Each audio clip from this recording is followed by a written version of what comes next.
Welcome viewers, you are watching tube science learning academy.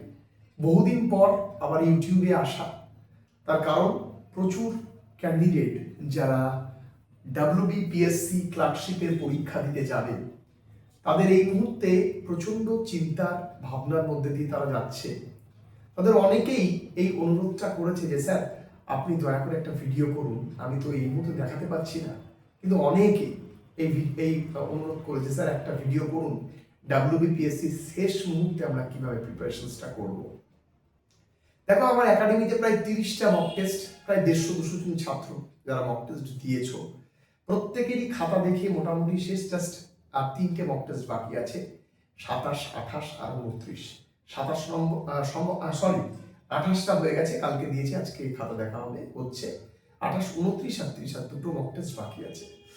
তো এই মুহূর্তে দাঁড়িয়ে তোমাদের বলা যেতে পারে কি কি তোমাদের এখন মানে পদক্ষেপ অবলম্বন করা উচিত, কোন ধরনের পদক্ষেপ অবলম্বন করলে তোমাদের, দেখো প্রথম কথা আমি বলবো, তারপর তোমরা পদক্ষেপ অবলম্বন করবে, নিয়ে তোমরা সাকসেস পাবে এমন দৃঢ়তা আমার নেই। তা আমি মূলত একটাই কথা বলবো যে আমার অভিজ্ঞতা, এতদিন ধরে ছাত্রছাত্রী বিভিন্ন জায়গায় পরীক্ষা দিচ্ছে, তাদের কনসেপ্ট এবং আমাদের একাডেমির বিভিন্ন যে সমস্ত স্টুডেন্ট আছে তাদের মানে তাদের সঙ্গে কথা বলে আমার যেটুকু মনে হচ্ছে, তারা যদি এই কয়েকটা ফলোইং স্টেপ তারা যদি মেনটেন করে, আমার মনে হয় ফার বেটার। ঠিক আছে, 2019-এর তোমার হচ্ছে এত ক্যান্ডিডেটকে পড়ানোর অভিজ্ঞতা বিভিন্ন দিয়ে আমি একটা ওভারঅল এক্সপিরিয়েন্সের পরে কিছু ছোট্ট ছোট্ট মন্তব্য করবো আমার মনে হয়। দেখো, প্রথম কথা একটা জিনিস মাথায় রাখো, তোমরা WBPSC ক্লার্কশিপ পরীক্ষা দিতে যাচ্ছ, এটা কিন্তু WBCS এর মতন এত গ্র্যাজুয়েট লেভেলের পরীক্ষা নয়। তাই বলে কেউ কেউ আর ভাববে না যে স্যার আপনি এত ছোট বলছেন, তার খুব স্বাভাবিক ব্যাপার, তাও নয়। এটা ক্লার্কশিপ একটা হচ্ছে ক্লারিক্যাল লেভেল হলে পরেও এর কিন্তু ডিমান্ড গোটা বেঙ্গলে যথেষ্ট। তার কারণ মাধ্যমিক দিয়েই, অল্প কিছু পড়াশোনা করেই মাধ্যমিক দিয়েই কিন্তু ক্যান্ডিডেট এই পরীক্ষাটাতে তাদের এজের রেসপেক্টে বসতে পারছে। কিন্তু প্রথম কথা, যারা রেগুলার, দেখো 24শে ডিসেম্বরে লঞ্চ করা ব্যাচ 25শে ডিসেম্বরে 1 বছর ধরে পড়ানো হয়েছে। রেগুলার বেসিসে পত্রপত্রিকা পাঠ এবং বিভিন্ন রকমের গাইডেন্স, বিভিন্ন ক্ষুদ্র লেখালেখির অভিজ্ঞতা যে যতদিন ধরে করেছে, যে নিজেকে তত সমৃদ্ধ করতে পেরেছে। কিন্তু এই মুহূর্তে দাঁড়িয়ে তারা সবাই পাজেলের মধ্যে পড়ে আছে যে আমার এটা হবে তো। দেখো, যারা যা পরিশ্রম করেছো প্রত্যেকের ফল পাবেই, এটা নিশ্চিত মনে রাখো। কিন্তু আমি তোমাদের বলি, কিছু জিনিস বেশি টেনসড হয়ে লাভ নেই, রিল্যাক্স থাকো।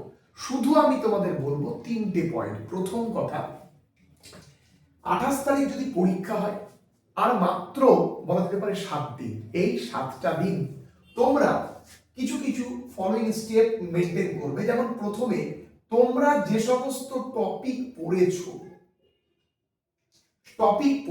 কিসের টপিক পড়েছো, বাংলার পড়েছো, ইংলিশের পড়েছো, প্রত্যেকটা টপিক তোমরা একবার করে দেখে যাবে।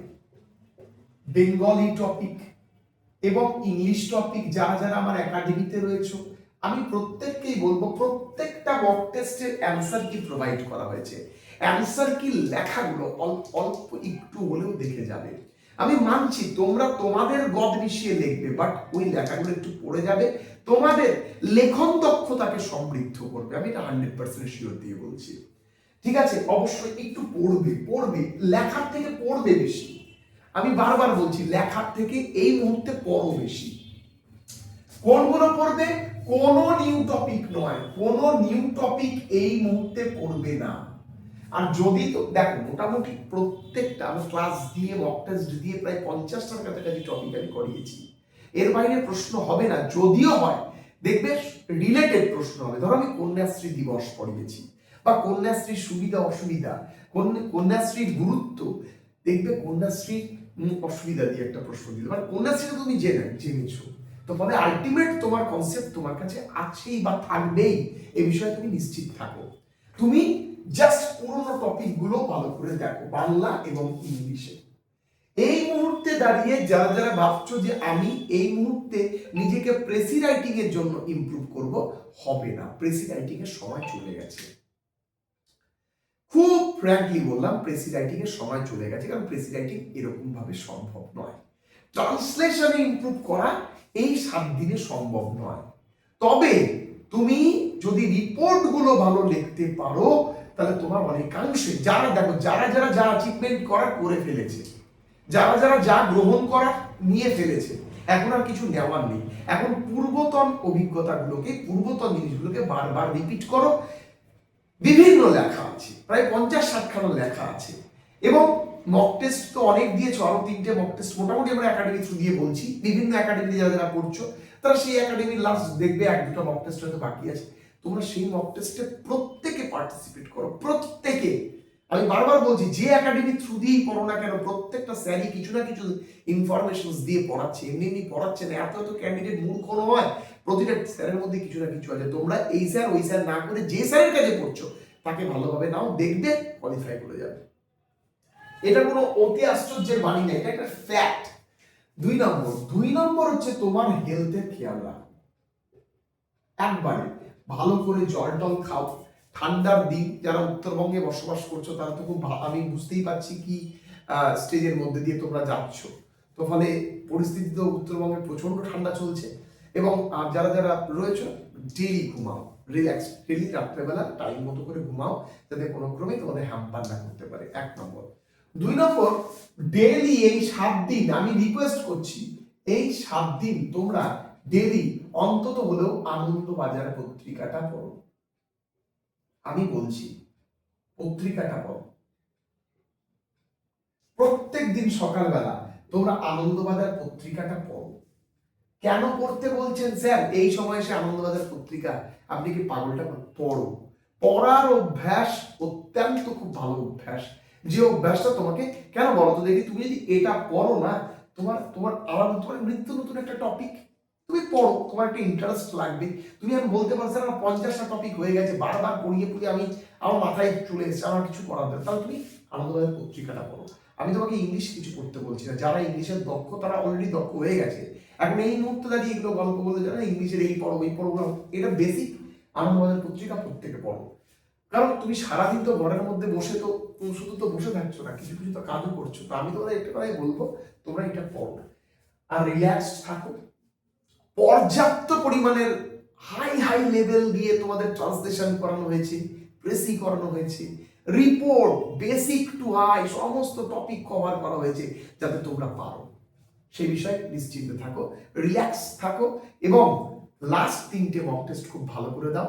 আমি আশাবাদী তোমাদের প্রত্যেকের পরীক্ষা খুব ভালো হবে। তোমরা দেখবে এইখানে difficult related translation, difficult related তোমার প্রেসি রাইটিং তোমাকে যতটা হ্যাম্পার করেছে, তুমি দেখবে পরীক্ষার খাতায় তুমি 1 ঘন্টা 1.5 ঘন্টার মধ্যে, মানে যে তোমাদের টাইম আছে, টাইম লিমিট আছে 1 আওয়ার, সেই 1 আওয়ারের মধ্যে তোমরা কিন্তু একবারে দেখবে 5-6 মিনিট আগে ক্লিয়ার করে বেরিয়ে গেছো। তার কারণ কি, তোমাদের মধ্যে স্পিড এসছে, আমি দেখতে পাচ্ছি কয়েকটার মধ্যে ভয়াবহ স্পিড, ভয়াবহ স্পিড, দারুণ লেখার কোয়ালিটি। কেন এসছে? বহুদিন ধরে একাগ্রভাবে পড়ার ফল এগুলো, ঠিক আছে? তো ফলে আমি বলছি, যারা অল্প পারছো, যারা বেশি পারছো, যতটুকু পারছো ততটুকু যাতে পরীক্ষার খাতায় উপরে দিয়ে আসতে পারো, তাই জন্য এই সমস্ত নেসেসারি স্টেপগুলো ফলো আপ করা খুব দরকার এই মুহূর্তে দাঁড়িয়ে। আশা করছি আমার কথাগুলো তোমাদেরকে ভালো লেগেছে বা ভালো লাগবে, সেই মোতাবেকই আমি কথা বলেছি। সবাই খুব ভালো থেকো, সবাইকে অনেক শুভকামনা রইল। হয়তো পিএসসি ক্লার্কশিপ 2025-এ আর কোনো রকম কোনো ভিডিও, মানে 24-এর পিএসসি ক্লার্কশিপের কোনো রকম ভিডিও আর দেবো না। পরীক্ষা দিয়ে আসো, যদি পরিস্থিতি প্রেক্ষাপটে বুঝি তাহলে অবশ্যই একটা কাট অফ রিলেটেড ভিডিও দেবো, কারণ অনেক ক্যান্ডিডেট পড়েছো, প্রত্যেকেরই একটা মানে থাকে, এক্সপেকটেশন থাকে। তো অবশ্যই যদি সেরকম পাই অবশ্যই দেবো। সবাই খুব ভালো থেকো, শুভরাত্রি।